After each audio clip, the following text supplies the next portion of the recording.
Charlie, Arrowhead Tile here. Just tore out the shower. It was a white soft body subway shower that was molding around the bottom and in the shower pan grout joints. Just a quick idea on why. One, there's no waterproof paper behind the mortar float. Either Aquabar or tar paper would need to be back there to not allow the water to seep through the tile and into the mud and ultimately up to the wall. There's a lot of rot on the curb as well. Everything is just, it's all molded. And the problem with the pan is you can see there's a big dip right in here. The way these pans are designed is this is your pan liner to your shower drain. There are little weep holes at the bottom of this, about 4 inches down, and water is going to go through the grout joint, sometimes through the tile, depending on the tile, and it'll seep down from the tile surface down to this pan and leach its way into the weep holes.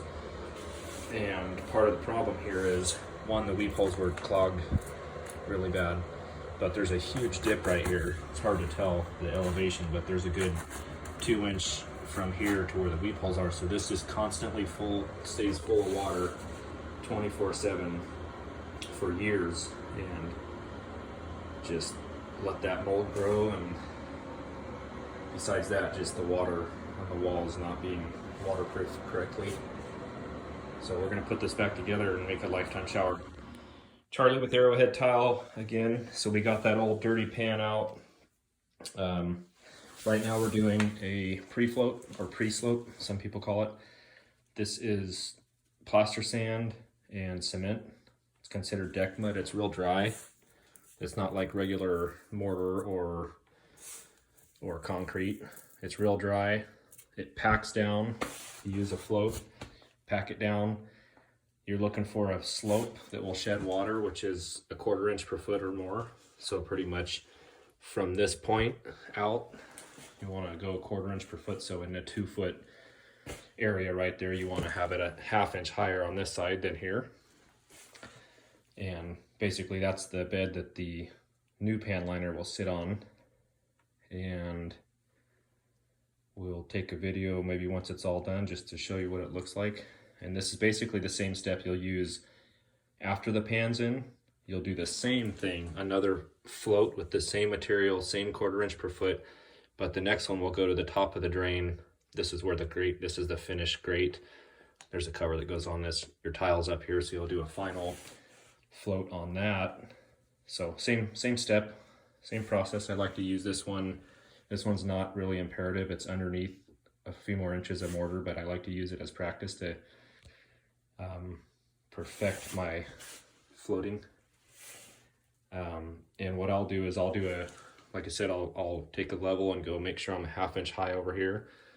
Then I'll take a level or edges and make a level screed all the way around the outside. And then that's what we'll use our other edges to screed off of and get it nice and smooth. See you in a little bit.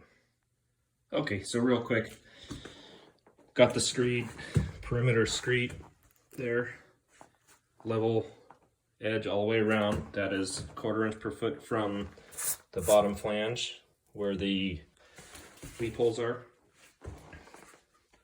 I got a metal float, Darby, whatever you call it here. Some people like wood, I like metal. Basically, you get it to where it's about a 1/2 inch above the area that you want, and then you just take this and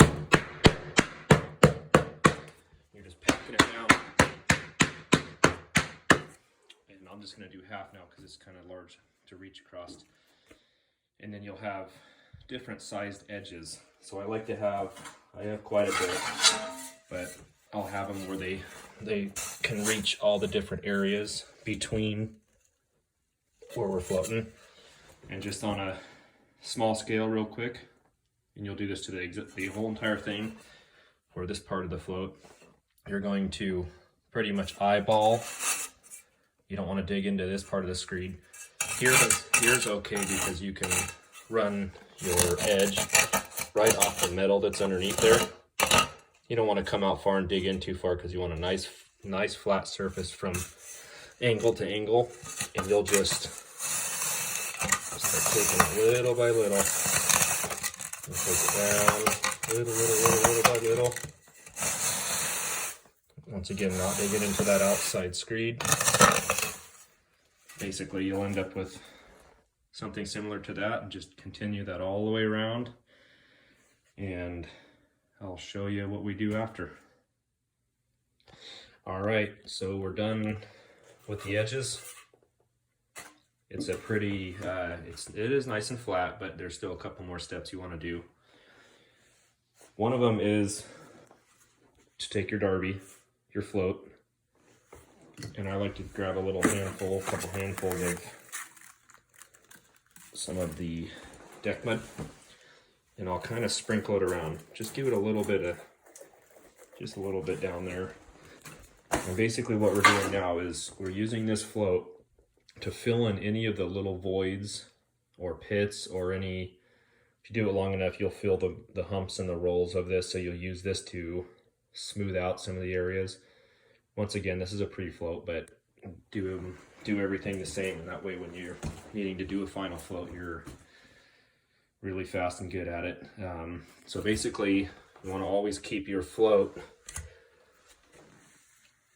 facing away from the drain, and you'll always go in this direction. You'll never go crossways, like going towards it like that. You'll always keep it facing away from the drain at all times.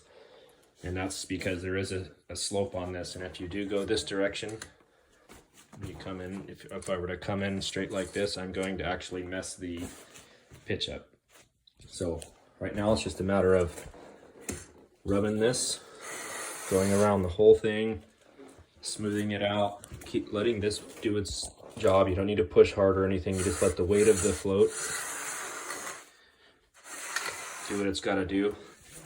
Then you'll take your flat trowel after that's all done, and you're going to steel trowel it.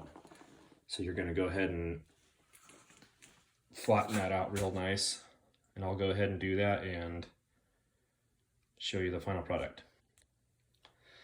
All right, so we steel troweled it. It's nice and smooth. There's no big pits or voids.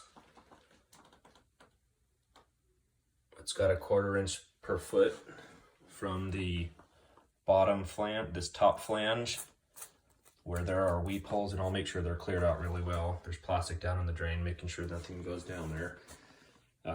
So right now this is a nice and flat surface. Basically the same thing we're gonna do after the pan's in. We'll do another one of these floats, same thing, up to the top, and then that's where your tile will go. So we'll let this dry up for the night and come back tomorrow, put the pan in, and keep on going on the walls, get the rest of the drywall in. Probably gonna use DensShield on this shower and RedGuard. And another quick thing, you can use different types of wood for your dam. You can also pour it solid with concrete, which is what I do sometimes, or fat mud. Just build a form inside and outside and fill the trough with mortar. You'd like to put some wire or lath in there. This particular time there was some pressure treated outside, which is pretty dried out, which is just fine to use. You don't want to use real wet pressure treated right from the lumber store, because it will dry out over time and actually start shrinking up. So if you are going to use pressure treated, use some drier, older stuff. I think that's about it. We'll come back tomorrow, let that dry up, put the pan in,